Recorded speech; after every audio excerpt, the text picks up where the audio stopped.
So we've successfully laid out our kitchen. It looks good to me. I'm ready to move on to a bathroom. I'm going to work on this bathroom over here. Put in a countertop and a kitchen and a sink, a bath sink, and a toilet because this is a powder room.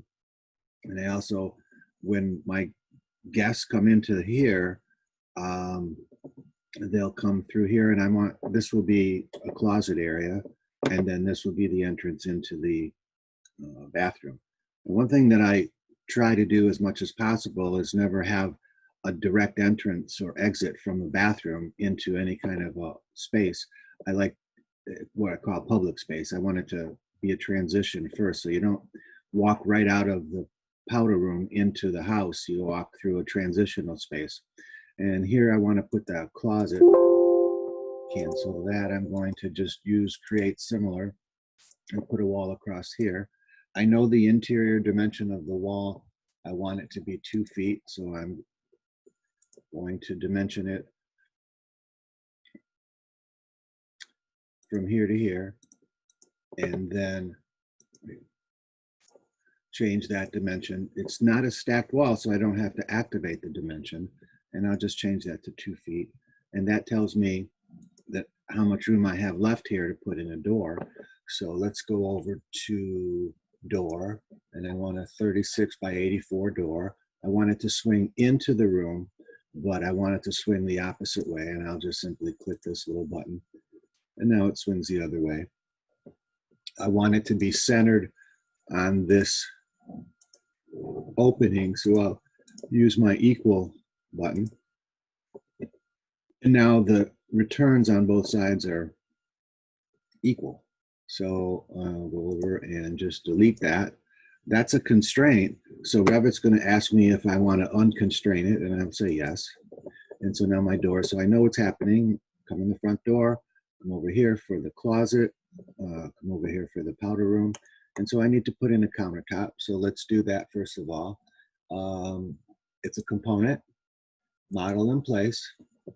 It's still casework. And so now it's casework number 5, which is fine. And I'm going to make an extrusion again. So I come over to extrusion. I'll use the rectangle, and I'm going to draw that it's 2 feet. So if I can click it to 2 feet, I will. Yep. So there's my countertop. What's the constraints?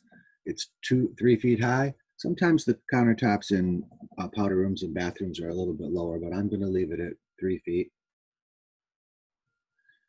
I'm going to say that it's 2 inches thick. So the bottom of it will be 2 inches lower than the top of it. We'll still use the tile.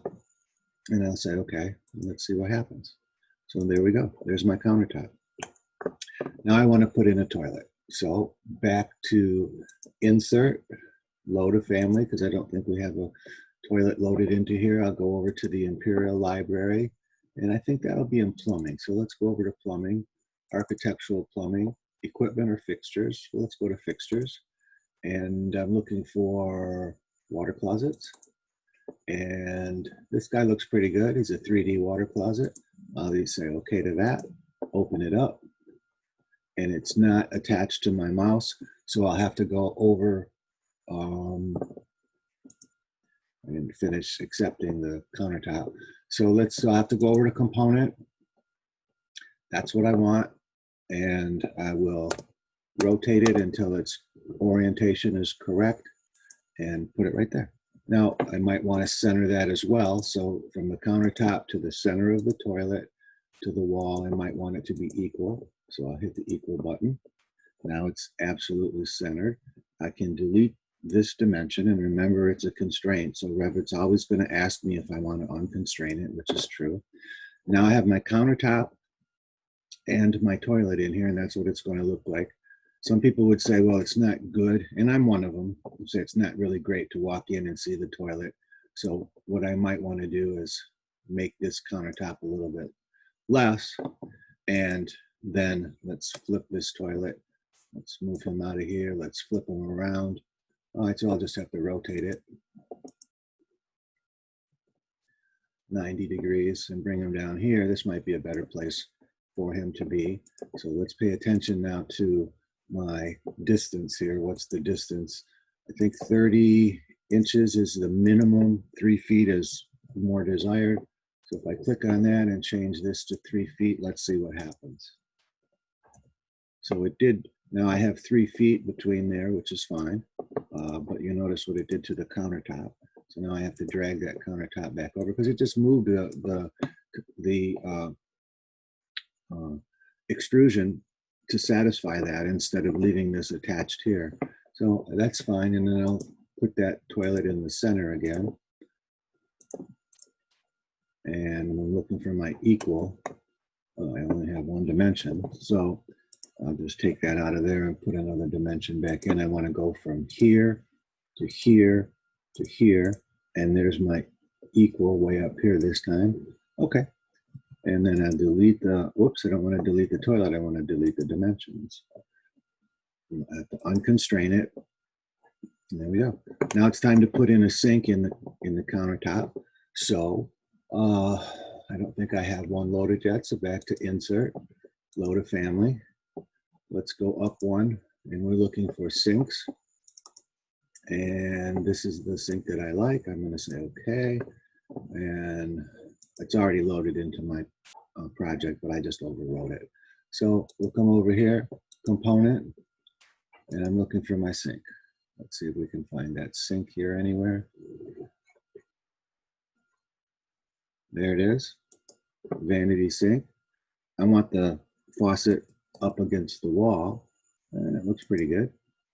What else do I want to do? Well, I can't see it. Uh-oh, what happened? Let's grab this section and pull it over there real quick and go to that view. And there we go. Look at that. The sink is below the countertop because when I put it in, that's probably maybe 32 inches, but I want it to be 36. So I'll have to raise it up. Easiest way to do that again is to use the align command. Align the bottom lip of the sink. And now when I go back to the first floor, I'll be able to see it. And so there it is, but I have to cut a hole now. So let's put it in the right location first. I want it to be centered between here and here. Hit the equal button. Now it's totally centered. Delete this dimension, but I have to unconstrain the object that was there, which is fine. Now we'll click on this extrusion. We'll edit it in place. We'll go over to create. We're going to create a void form this time. And it's a void extrusion. And I'm going to pick lines, but I'm going to offset those lines by 1 inch. So whatever line I pick, Revit's going to offset it by 1 inch from that line. So I'm picking this line. I want it to offset to the outside. So I move my mouse just to see if I do it here, it's going to put it on the inside. If I move my mouse, let's hit the space bar. No, that's not going to do it. I want it on the other side, and it's not letting me. So I'm going to delete that accident that was in there. My offset needs to change again by 1 inch, and then I'll come over here and hopefully it will allow me. Yeah, okay, and here, and here, and here. So I have one more line to draw, but no, I don't want to have an offset, so I'm going to set that back to 0, and I'm going to draw a line right across from here to there. So I've drawn my extrusion. Everything looks good. I will accept it and tell Revit to cut. So now it cut that out. So I have a hole cut where my sink is. It doesn't have to be the entirety of this. In fact, if the hole were actually cut the size of the sink, then the sink would fall through. So we have to make the opening a little bit less than that. So that looks good. I'll accept it. And now we're going to put in some cabinets. So I have to, let's flip this guy and then drag him down to here. And then we'll go to that view and see what we did. And there it is. It's in color. So I'll change it from realistic back to hidden lines because it's just processes faster. And it looks pretty good right there. But I need to put in a base cabinet underneath the sink. So let's go back to the first floor and let's move this guy just a little bit. And I'm going to close everything. What do we have here? That's the 3D view of my range hood. I'm going to close it. What's this guy? Again, 3D view of the range hood. I'm going to close that. Still have one more, and that's a different range hood. Close that. So now the only drawing that I have open right now is my floor plan. I'm going to open this guy up too. No, yes, I want to open that guy up. And we can see that. I'll go back to the first floor plan, and I want to open this view up. So I'm going to go to view. So now I have 3 views that are open here, and I want to see them all at the same time. So I'll type WT. Now I can see all 3 of them. And the reason I want to do that is I want to put my base cabinet, which is this guy. I'm going to create similar and see if I can put him right over here. Yeah, I'll just put it not underneath, but right there. And when I click on that base cabinet, you can see that it needs to be flipped so that the face is over here. And now I can pull him down a little bit, and I'll align him center at first. I'll center that cabinet, and then I will, I have the multiple alignment check. So that would continue to use the same alignment spot as the previous, and I don't want to do that. So now look at what I did. I got that. So in this bathroom, I would have just this cabinet, and it's too wide for that sink. So I'll click on it, and I'll come over here and say, instead of being 48 inches, let's make it 30 inches and see what happens. So, all right, so now I can put some base cabinets. So now I can put some drawers on both sides of that. And this is the one I want. Let's see, create similar. It's not letting me put it over here, but it's not letting me put it over here, but it will let me put it over here. So I'll put it here. I'll have to flip it because it went in backwards. And then let's align it with the edge of this guy. And I think I can put it in here now. So we'll align it there. And how much extra do I have? So I'm going to measure how much more space I want to, how much wider I want to make this guy.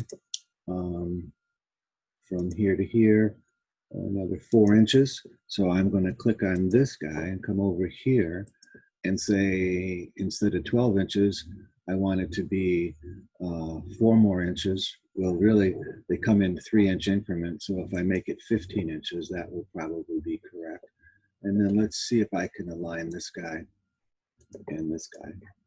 Okay, so the countertop will either be made shorter or it will overhang by just a little bit. I'll click on him, mirror him about the midpoint of this guy, and there we go. Look at that. I've got all of the things in here that I want except for a mirror. So I want to put a mirror behind the countertop on the wall. So I'll come over here, and a mirror is pretty interesting because when you render this, that mirror will actually reflect, which is one of the things that really amazes me about Revit. But I'll come over to architecture and over to component, but now I'm going to model it in place, and I'll still leave it as casework. So that's casework number 6. I'm in the floor plan. I want to draw a extrusion, and I'm going to use the rectangle. And I'm going to start it here, and I'm going to end it over here. But look at how wide it is. That's a big fat mirror. So mirrors are 1/2 inch, maybe 3/4 of an inch. If I click on this line, I can change that dimension to 3/4 of an inch. And now my extrusion is correct in terms of the width and the length of it, but it isn't correct in terms of the height. So if I say okay right now, let's take a look at where it starts and where it ends. It starts and ends right behind my countertop. So I'm going to change that to 6 feet tall, and I'm going to change that to 3 feet tall. So what happens is now I'm telling the right now the material is porcelain, but I'm telling it to start at 3 feet and go all the way up to 6 feet. And I'm going to change that. And look at that, I can just drag it. So I'll just drag it up because I want it to go up to the ceiling. All right, but it's tile and I want it to be mirror. So I'll come over to the material.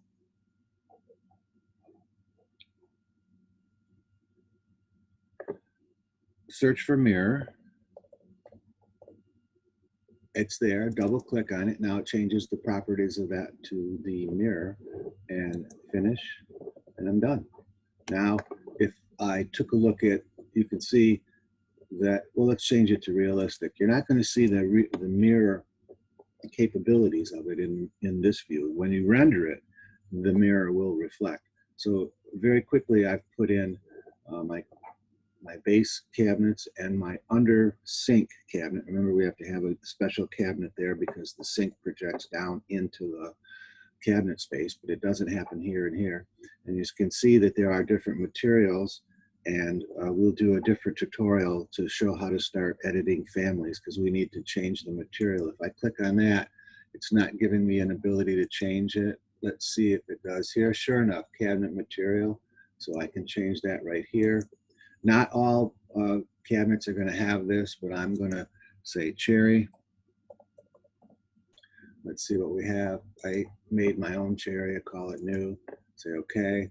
What the drawer material? Well, again, I want it to be cherry. So if I can type cherry new. I have to type exactly what the word is, or I can just go back and select it again. So we got cherry new. Say okay. And the handles can stay the way they are. Let's say okay to that and see what happens. Now change those. This is a different kind of cherry, so now I have to click on that guy, edit the type, and it's cherry, but it's not cherry new. So I've made a special material called cherry new.